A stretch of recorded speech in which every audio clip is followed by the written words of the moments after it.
Hola, bienvenidos a un nuevo episodio de Ideorema en nuestro podcast creativo. Nos encontramos con Laura González, nos abrió las puertas de su casa, estamos en su taller y vamos a hablar un poco sobre creatividad, vamos a indagar un poco en ese concepto de creatividad desde varios puntos de vista artísticos, sobre todo.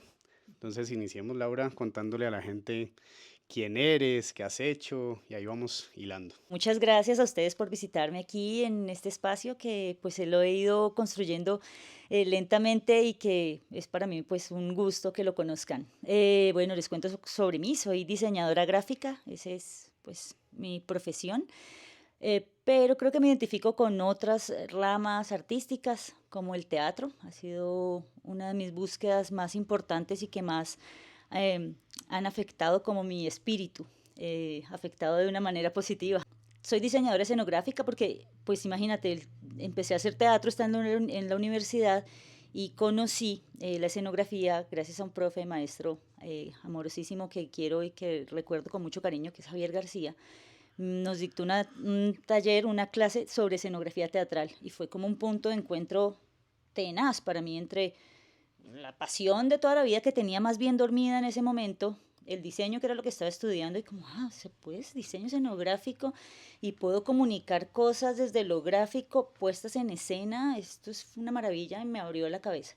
Y él, pues bueno, yo hice la clase con él, a él le gustaron algunas propuestas que yo hice y me recomendó para que trabajara o hiciera como un trabajo, sí, específico con el grupo de teatro de la universidad del momento, que fueron Las Preciosas Ridículas de Molière. Y claro, yo llegué al grupo de teatro como escenógrafa, curiosamente, como es la vida de Bella y como va buscando sus caminos.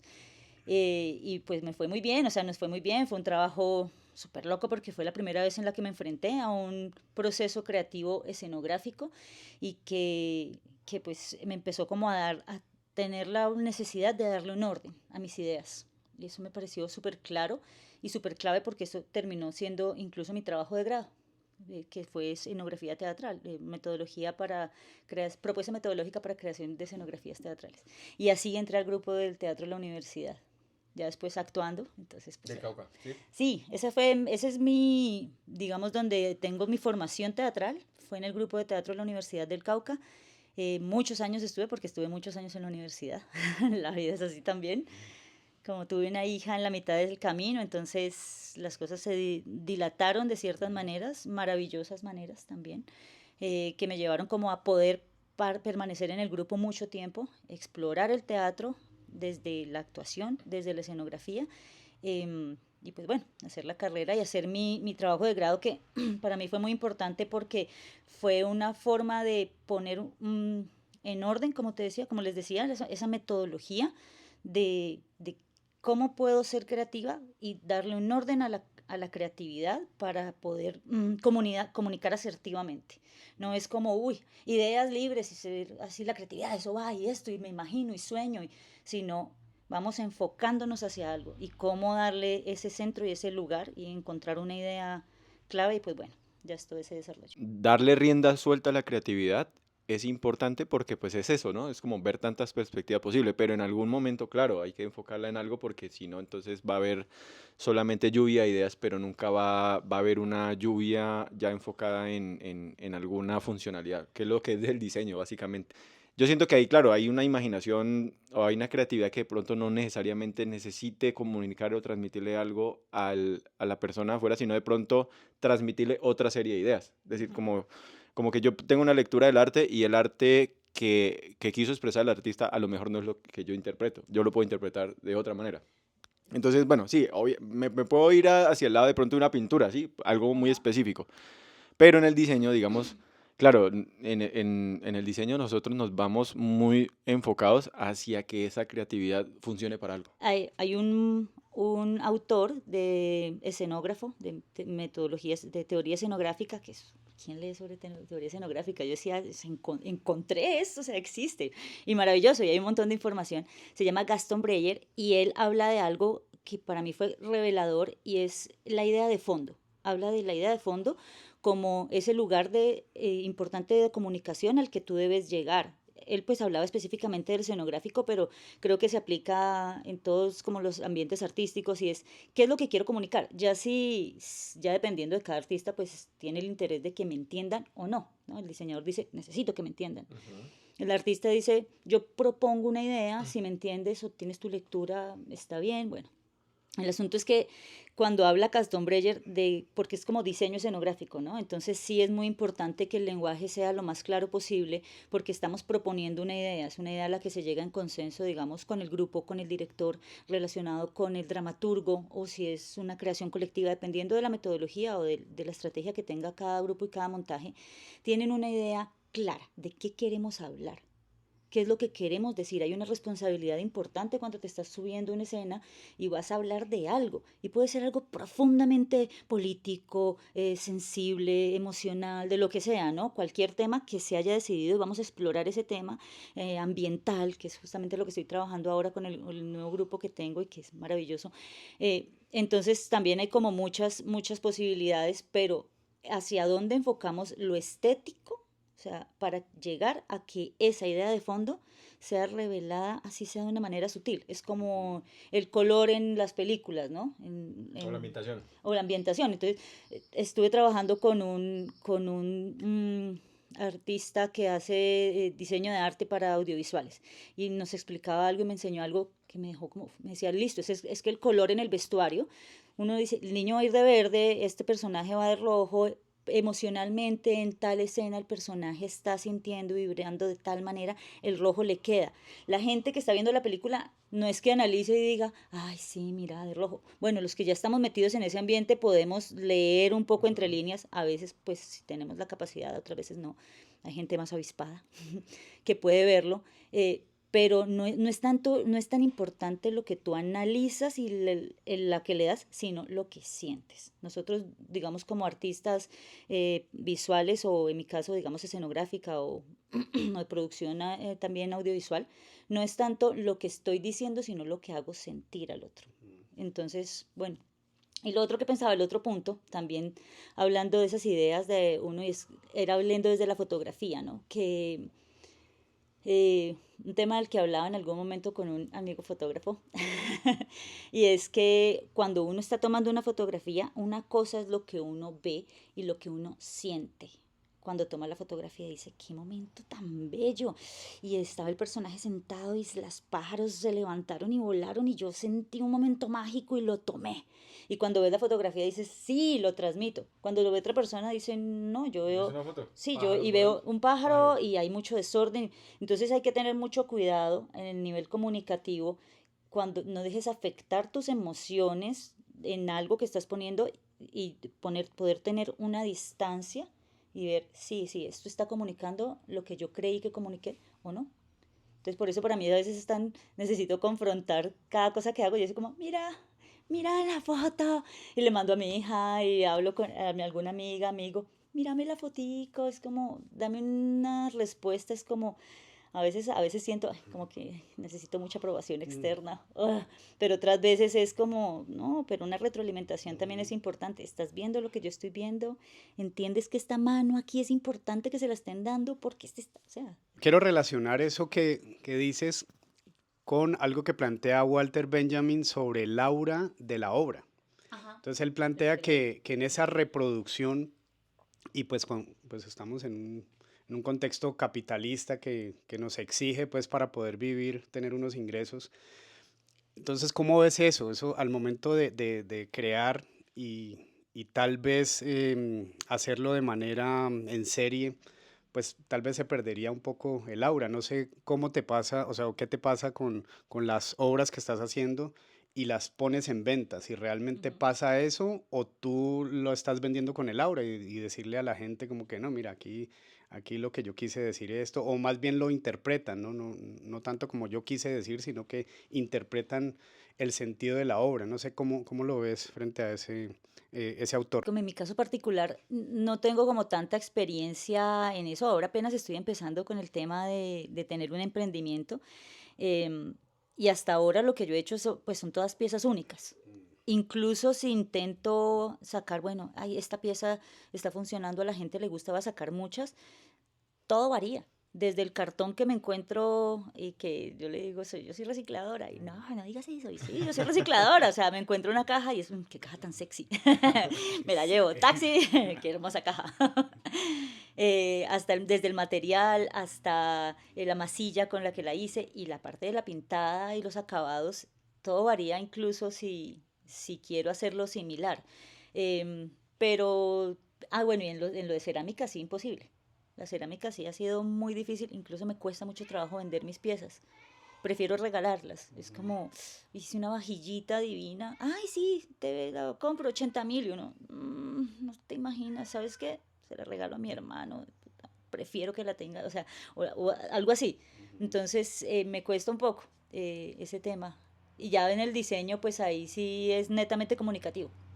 Creo que Laura sí tiene un tipo de aura, no lo había visto de esa manera, sí tiene un tipo de aura porque pues uno finalmente le está imponiendo, o imponiendo, no, implementando, quizás imprimiendo algo muy propio en tu estilo y es tu gráfica y es tu forma, incluso para las cosas ordenadas desde un producto editorial que necesitas que unas márgenes y la limpieza y la cosa, pero sigue siendo un poco tuyo. Ahorita hablamos, por ejemplo, lo que tú decías que el espectador no tendría esa misma sensibilidad que el fotógrafo, ¿sí? Digamos que el fotógrafo sí tiene en cuenta lo que tú decías ahorita, el instante del atardecer con el pajarito pasando, o sea, para él fue perfecta la escena, ¿sí? Ujú. Pero en una sociedad de hiperproducción de imágenes en redes sociales, donde yo, digamos, no sé, voy a poner una cifra absurda, pero es como, imagínate que yo esté impactado de 1000, de 300 imágenes en el día.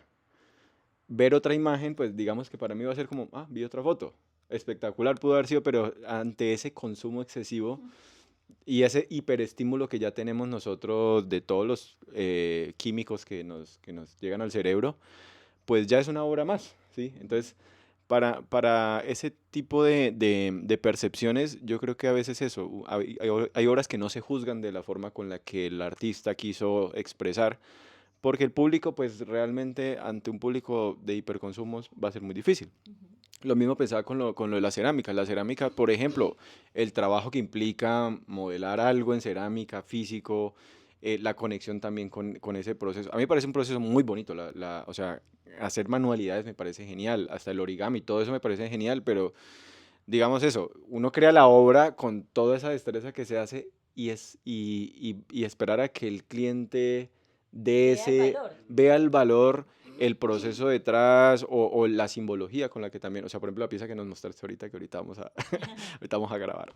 ¿Crees que también ahí está esa brecha entre vivir del arte y amar el arte, pero crear cosas como, por ejemplo, más íntimas? Por ejemplo, artistas que no necesariamente vendieron obras, pero crearon obras muy personales, muy íntimas, que al final pues fue como lo famoso de esas, como la esencia de ese artista. Quería preguntarte esa brecha, ¿no? Como entre, bueno, vivir del arte y por el otro lado ser artista o enfocarse en las cosas que uno realmente quiere expresar. Creo que yo, por ejemplo, no puedo decir que vivo del arte, lastimosamente, y me identifico como artista. Y volviendo una cosita antes, en estos días, cuando estaba como lo de Semana Santa, estaba organizando otra vez mi perfil de Instagram y con mi hija ayudándome como a decidir cómo lo voy a catalogar, qué soy. ¿Quién soy? Entonces, sí, ¿quién soy Ujú. para diseñadora gráfica? Sí, sí, pues sí, soy diseñadora, pero pues también soy actriz. No, o sea, por supuesto, entonces la escenografía, pero ¿cómo le buscamos un emoticón a escenografía? Pero soy ceramista, pero ahora tengo un emprendimiento de esto otro, pero soy fotógrafa, y me autodenomino fotógrafa, Mamá de pero una gata. mamá de una gata, sí, ¿quién más soy? Soy un montón de cosas, ¿no? Entonces fue como, pues mi hija fue la que me dijo, pues pon artista, y yo, uy, Claro. pero fue pucha, y fue como autodenominarme, y actualmente aparezco como artista, y a veces entro y digo como, uy, es un poquito presumido de mi parte, pero pues sí, pues no puedo decir, sí, claro, yo estoy viviendo del arte en este momento, pero eso es por unas condiciones específicas de mi vida actual y que yo creo que se van a ajustar en algún momento y voy a poder vivir del arte en algún momento de mi vida y estoy tranquila con eso. Por ahora gasto mi tiempo en otras cosas hasta que eso funcione y pues bueno, lo podría hacer. Y lo otro de lo que hablabas de la producción como de imágenes y de cosas que uno pone ahora en una IA, no sé, quiero una fotografía con un diafragma 2 porque quiero que el fondo esté difuminado, pero que tenga un personaje en un foco de tanto, con un lente de tanto, con una velocidad de tanto, y te la genera. ¿Has jugado con eso? Sí, y es súper dramático, ¿no? Y ahora que un ave que esté volando, no, que estén más abiertas las alas, no, pero que el color tal cosa, quiero que sea, y simula que sea una película Portra 800 con un forzado 1600. ¡Paf! Creo que en ese momento, para esas necesidades o para esa locura y esa invasión de imágenes, va a llegar, al menos el caso de la fotografía, de nuevo el tema de lo análogo. Creo yo que va a ser una necesidad que va a tener la humanidad de, en la saturación de toda esta información, volver a lo análogo, y espero que los precios de lo análogo puedan volver a ser asequibles como eran antes, porque ahora, pues sí, yo sigo haciendo fotografía análoga cuando puedo, pero el rollo cuesta 5 veces mucho más de lo que costaba hace unos años, revelar es casi imposible, ampliar es una locura. Entonces yo creo que va a haber una necesidad de mercado de nuevo hacia eso y pues nos va a dar una posibilidad a los artistas. Es como el teatro que dicen, no, es que el teatro se está acabando. Sí, el teatro se está muriendo como desde los griegos. Sí. Y seguimos ahí en la lucha y sigue existiendo porque no hay nada más que reemplace al teatro, mucho menos una IA. Estamos salvados. Justamente quería hablar sobre cómo, y eso lo hemos analizado mucho con Rummel, cómo esta saturación, em, que andamos infoxicados, ese es el término ahora, que hay tanta información Ajá. que no podemos con ella. Y nos estamos devolviendo un poco a lo análogo, ¿no? A lo orgánico. Entonces, en mi caso, los vinilos han sido algo bien interesante y algo chévere porque pues tengo una colección que me heredó mi tía y además he obtenido otros de artistas pues Más de raro. ahora. Entonces, pero disfruto ese sonido desde lo análogo. No soy experto en audio, pero sí percibo la diferencia entre Ujú. un MP3 y un vinilo. Y lo mismo pues en el arte, ¿no? Yo creo que, por ejemplo, el libro se ha sentido amenazado con las diferentes tecnologías que han aparecido, ¿no? Entonces aparece la web y todo el mundo dice, no, ya no vamos a necesitar libros impresos. Después aparece Google y no vamos a necesitar libros, pero seguimos consumiendo libros físicos. Y eso pues hace que yo siento, y es una forma de ver, no sé cómo lo ven ustedes, y es que la creatividad es diferente cuando hay ese contacto con lo análogo, ¿no? Con ese contacto físico un poco con las manos, un poco con la visión, pero sintiendo los materiales Mm. cuando uno pues trabaja en lo digital, ¿no? Entonces el ejemplo que dabas, claro, yo puedo obtener una foto perfecta técnicamente, puedo obtener una foto perfecta, pero el reto está en obtenerla, pero con el aparato, ¿no? Entonces quería preguntarte sobre el libro de tu amigo, que habla de la fotografía y él dice que no, o sea, lo digital no es fotografía. Yo Entonces, decía, ¿cuál amigo? ¿De quién me estás hablando? quisiera saber tu posición al respecto. Es que en la Sí, sección en dramática la de sección, hoy. volviendo, retomando tiempos y épocas, sí, nosotros hablamos mucho de eso en esa época en la que teníamos como ese tema en común. Y creo que él era, pues él tiene como una forma más, ¿cómo se llama? Que es más purista, digamos, de ver la fotografía.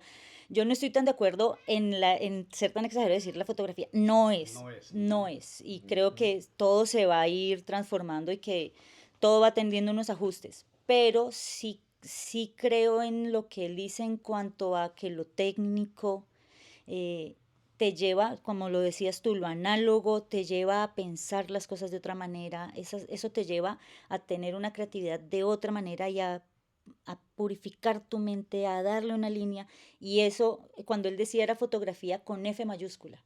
La otra es fotografía, sí, porque no te va a negar que lo que vemos así en redes, pues sí, es una foto y otra foto, sí, pero estamos hablando de fotografía mayor, de F mayúscula. Él se refería a Como eso. ciencia, podría. Sí, como ciencia, porque es una ciencia y eso es física y eso es química y eso es con un método científico total. Si vieras los cuadernos de él, era impresionante, o sea, era un método científico en papel milimétrico de qué fotografía la tomó en tales condiciones específicas, con tal película para hacer un revelado, con tanto tiempo, con tanto agite, con tanta temperatura, o sea, es un método científico supremamente estricto. Entonces estamos hablando de una técnica que si quieres llegar a eso, es la F mayúscula de fotografía. Sí, eso es una discusión ahí entre lo técnico, entre lo estético, entre lo del ego del artista, muchas cosas van ahí. Listo. Yo quería retomar otra partecita, lo que estabas diciendo ahorita sobre la fotografía analógica. Yo creo que también tuve la experiencia de tener 2 semestres de fotografía Gracias, María. Así. con Alfredo, que lo hemos invitado al podcast, pero Alfredo. Alfredo, Alfredo. sí. Eh, y, mm, y claro, hablamos de eso. Yo digo que yo me disfruté ese semestre porque, pues claro, es conocer básicamente una cámara analógica. Usted no depende de batería, no depende de... O sea, hay unas cosas que uno empieza a equilibrar. Lo mismo yo a veces disfruto que una guitarra acústica no dependa de un cable Total, para que suene. Una total. flauta, un tambor. O sea, por eso yo siento que esa energía de la chirimía es bacana porque es como, venga, nos movemos por la ciudad, pero no nos movemos sin un parlante, ni un Sí. conector, ni una batería, sino con música de viento, con música que suena en la naturaleza, en cualquier parte. A mí esa parte, yo creo que yo estoy ahora como volviendo a una esencia de eso, de la música que no depende de la electricidad, de la música que no depende de internet. Eso pasa cuando empiezas a volverte ya cerca Ya a los anciano. 40. O me estoy volviendo viejito. Así. Viejito. No, yo creo que, ¿sabes qué? Hay una sensibilidad y era lo que tú dijiste ahorita, es la saturación tecnológica. O sea, lo mismo, lo que tú decías ahorita también, ya no estimula uno la fotografía tomada con saca 20 y de las que salga la que quedó bien, ¿sí? Donde no se reloj, mejor dicho. Esta técnica, que esto es oriental, pero estuve tratando de recordar el nombre y se me escapa en este momento. Luego, La que deja la cicatriz sí, tiene que ver con esa, pero y ajá. también hablas de darle valor a lo que no es exacto, perfecto, correcto. Eso se llama Ujú. como usabi, wasabi, bueno, luego lo buscamos No, le y lo colocamos ponen un por el nombrecito por letrerito, ahí. sí, Ajá. porque no me estoy acordando. Y habla de eso, ¿no? De cómo estas cosas que no son perfectas, cómo lo que fluye también, cómo darle valor a la irregularidad. Como la Entonces, arquitectura que te decía. eso, y es muy arquitectónico este concepto del que te hablo, sino que se puede como extrapolar a muchas otras artes, pero es básicamente arquitectónico. Entonces, por eso pensaba en ese concepto, que pues eso también me deja a mí ahí como pensando, claro, es que se puede, y la cerámica es lo que más te muestra eso, y el teatro también, porque tú puedes estar ensayando una obra y cuadrando y decidiendo y montando y la obra queda y sale en patines, la tenemos, pero hay 1500 circunstancias que te pueden hacer generar que esto sea diferente. Y mientras estás en la escena haciendo cualquier cosa, estás volteando, puta, mi escoba. En la siguiente escena, ya tengo que ir por la escoba y no está en el lugar que yo la dejé. Y sigo actuando y estoy pensando en la escoba y la estoy buscando por todo el escenario. Y nadie se da cuenta de eso. Y cuando uno, pum, la escoba está 5 metros más allá, apareció gracias al cielo porque la escoba es clave. Dice mucho, tengo que salir a barrer con cierta específica acción y si no está, no está, pero está 5 metros más allá, ¿qué voy a hacer? Y la improvisación, como decía Molière, es la piedra del toque del ingenio. Sí, Molière. Molière. Hablemos un poco de la aprobación, porque en estos tiempos de redes sociales, en un gran porcentaje, pues uno busca la aprobación del público, ¿no? O sea, uno hace el ejercicio, por ejemplo, este ejercicio que hacemos con Rummel, realmente no busca la aprobación. Queremos llegar a los 1000 likes. Bueno, Yo Rummel solo quiero pegar quiere en la llegar a los radio, 1000 likes, por favor. por favor. Entonces, cuando uno se desliga de esa aprobación, que es un poco lo que nos pasa a nosotros, pues hacemos las cosas como más tranquilos, más relajados, entendiendo que hay unos elementos ahí técnicos que no cuadran o sí, pues recibimos pues como la retroalimentación del público. No sé si te ha pasado con tus obras o con lo que creas, que buscas realmente la aprobación. Nos decías un poco que sí, que le mostrabas pues los productos a las personas de pronto en las que confiabas o creían en ti.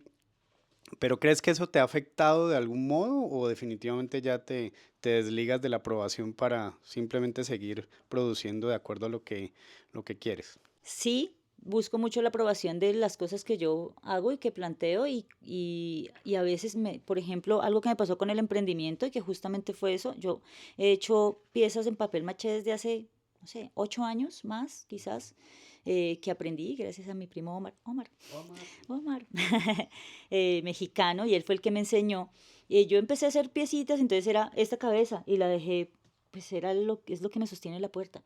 Y todas mis piezas eran como, ay, que quiero decorar aquí algo, no, pues hago este pez, o cosas así. Y vino un primo, otro primo, y empezó a ver como las piezas y me decía, esto está muy lindo, esto te sirve, esto ¿por qué no haces? ¿Por qué no vendes esto? Y yo, pero se vende, me decía, claro, esto lo pones en un lugar, me decía, pues puedes cobrar por eso. Y yo, ¿en serio? O sea, la gente puede comprar estas cosas, entonces Mm, en ese sentido no era la aprobación, no la necesitaba, era como para mí, pero cuando la recibí, pues me gustó, fue una retroalimentación posible.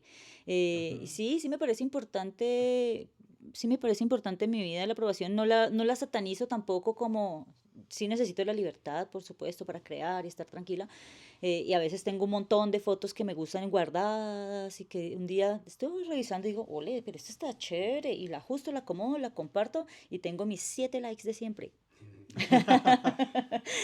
Pero a veces a mí sí me Siete gustaría como, aprobaciones. 7 aprobaciones, sí me gustaría como volver a tener como, es extraño, como mira esto técnicamente funciona, la composición, hablar de esas cosas técnicas, simbólicas y Desde la academia. sí, exacto. Esa es la aprobación que a mí me gusta, sobre todo a nivel fotográfico. Y en lo teatral también, total. Uno termina una obra y si no hay una confrontación con el público, creo que en la confrontación con el público es donde se cierra el ciclo. No es solamente en la Es como la improvisación. validación ahí en la parte del público, ¿sí? Sí, Del pero sí sí, la comprar. validación como ¿estás entendiendo la idea de fondo de la que les hablaba al inicio? O sea, se compartió. Podemos hablar de esto. Sí, ustedes estaban hablando aquí sobre cómo el ser humano tiene estas tragedias, la condición del ser humano y pasa esto y cómo esta obra que se escribió en 1800, 1600 todavía funciona en nuestra época y ustedes lo lograron y poder tener una discusión al respecto. Entonces, ahí se retroalimenta. No, eso no se está entendiendo. ¿Cómo ajustamos? Porque estamos comunicando algo. Creo que la retroalimentación está allí. ¿Me estás entendiendo lo que estoy diciendo? Para nada. ¿O estás entendiendo otra cosa? Ve, qué interesante. Yo también quiero tocar otro tema sobre eso. Mira que yo no sé si es bueno, o bueno, sí, si es aprobación también profesional, es bueno también uno tener un buen feedback, que la gente te retroalimente, te haga una crítica constructiva, o también escuchar a ver personas incluso, o sea, yo creo que yo ya sería chévere encontrar todo tipo de opiniones, hasta las que te odian, hasta las mismas que uno mismo se pregunta, pero yo no sé por qué a la gente no le gusta esta pieza. Eso también es una buena Sí, pregunta, sí. saber qué otra lectura tiene esa persona. Porque, por ejemplo, a mí, en cuanto al diseño, yo creo, bueno, aquí desnudándome un poco profesionalmente, yo creo que yo sí buscaba la aprobación hace mucho tiempo. Entonces yo buscaba los likes, yo buscaba que mi logo llegara a yo no sé cuántos, porque yo miraba en otros diseñadores muy buenos. Claro, yo le miraba el Behance, el portafolio, y era una calidad increíblemente alta gráficamente. Es decir, ellos subían un portafolio, pero subían la marca, pero mostraban todo el detrás de de la marca. O sea, mostraban todos los bocetos, la ¿De dónde provino geometrización, cada pruebas de cosa? textura, pruebas de Ujú. color. Yo miraba el proceso de los diseñadores en esa época y no era, pues, no había Illustrator, no Claro. había programas Puro que corre y hicieran un pegue. círculo perfecto. El círculo perfecto era geométrico y a mano alzada y Y con bocetos, o sea, manos. realmente Ajá, era un podían. proceso hermosísimo. O sea, es una mirada cómo esta gente trabajaba en su momento creando logos. Yo venía como con esa inspiración. Y claro, ya entonces cuando empezó todo ese tema de crear portafolios, yo quería tener mi portafolio de diseñador muy bien, digamos, a una calidad que yo requería, pero también ahí empieza a meterse todo el tema también del ego profesional, empieza a meterse el tema de necesito tantos likes, y ya empieza uno como a, no sé, como que llega a un punto en donde también eso uno se da cuenta. Yo ya, ahorita en estas piezas que yo hago, yo ahorita me enfoco más en que el portafolio que yo haga sea un buen trabajo que haya entregado un cliente. Es decir, Ujú. que el cliente haya quedado satisfactorio. Yo publico generalmente todo lo que yo hago en cuanto a logos, y precisamente yo le digo al cliente me gustaría compartir el trabajo que hicimos acá, ¿te parece bien? Es Ujú. como también tener el consentimiento del cliente de que ve, Exacto. no, compártelo en tu portafolio, genial, porque es un buen trabajo. Entonces, ese para mí es mi validación. Ya la validación no es a ver cuántos likes me da este logo, Mm. sino no, y sino ya el producto está funcionando, está en el mercado y fue un buen proyecto, el cliente quedó satisfecho, puedo subir mi trabajo. Eso que estás diciendo me hace a mí pensar algo que no lo había como meditado mucho y es que sí, me parece importante la validación, pero también me parece muy importante ser muy consciente de la creación propia de tu carácter Exacto. y poder confrontar lo que te están diciendo los otros y pasarlo por el filtro de ti mismo. Y bueno, esto que me están diciendo, ¿qué tanto es mi mamá diciéndome, qué linda foto? Gallo. Saliste muy bien en escena. Mentira, mi mamita siempre me apoya. Pero digamos, o cuando hay una mirada crítica de alguien que te dice que tú dices, sí, esto me sirve, o esto que me estás diciendo no me convence tampoco. O sea, tampoco me trago de entero, me trago ese sapo.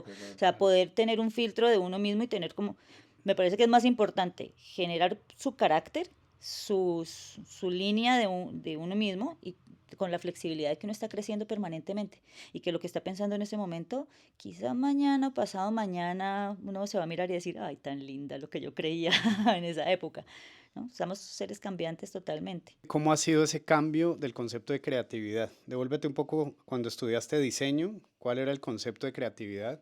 ¿Cómo evolucionó ya cuando te volviste actriz, artista pues de las tablas, cuando pasas por la cerámica y ahora? O sea, ¿cómo ha sido esa evolución del concepto de creatividad? Yo creo que no lo pensaba mucho, ¿no? En esta otra época de hace unos poquitos años atrás, cuando era estudiante. No, yo creo que no entraba mucho como a pensar y a meditar qué es la creatividad y creo que simplemente la ejercía sin Ujú. analizarla mucho. Em, Me acuerdo mucho de la época en la que estaba estudiando que yo decía como, no, ¿cómo voy a hacer esto? Este trabajo que no tengo esa idea, no tengo esa idea, mañana tengo que llegar ya con algo claro, no pude, no, eso lo resuelvo esta noche. Y le tenía una confianza clarísima que en el instante, antes de dormir, y ya con cuadernito y todo, eso, ahí yo lo resuelvo. Y me queda, y ahora me doy cuenta que es todo un método, ¿no? Y que ya hay como estudios al respecto de este momento clave y claro justo antes de dormir en el que tu mente inconsciente revela cosas y claro, para mí esa época fue muy intuitiva. Entonces creo que esa es como la más bien como la idea. La En esta época intuición. fue pura intuición total, desde la metodología para llegar a mis ideas hasta todo, porque como la creatividad está en lo artístico, pero también está en ¿cómo hago para que esta nenita deje de llorar y le gustó que la cargue de tal manera? Entonces la creatividad está en muchos ambientes de la vida. Entonces todo fue muy intuitivo. Ser mamá fue muy intuitivo, ¿no?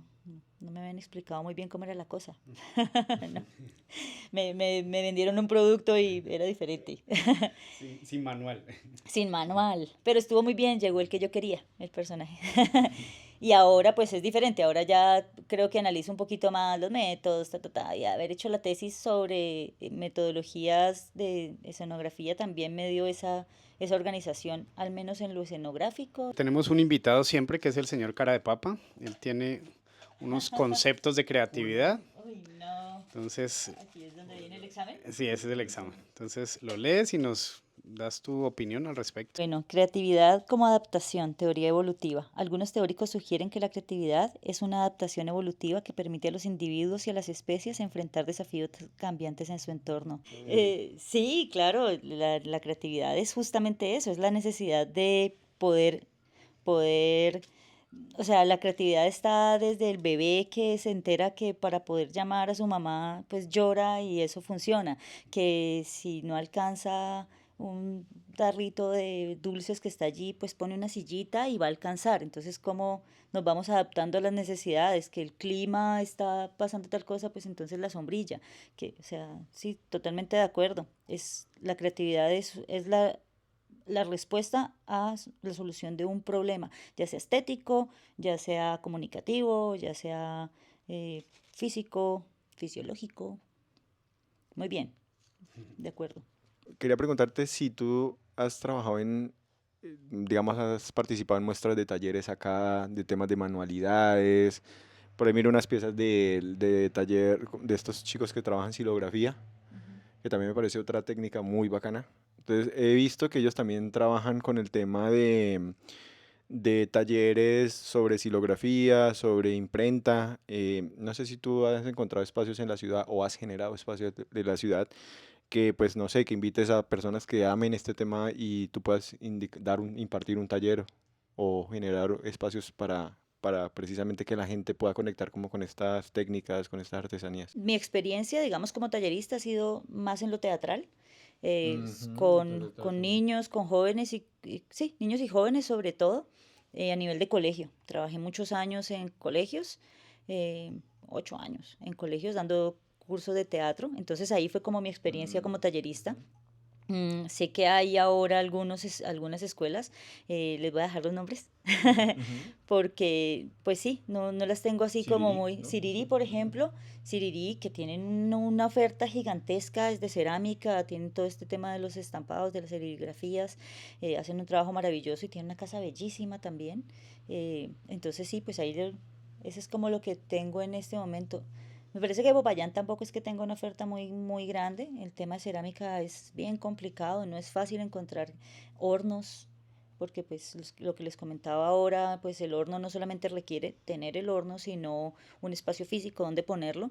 Y son horas de horneado, 8 9 horas a 1200 grados centígrados. Entonces, el consumo de electricidad y el espacio físico necesita estar adaptado para eso. Entonces, no es fácil, los hornos se dañan, entonces no hay mucha gente detrás de eso, pero creo que todo se puede.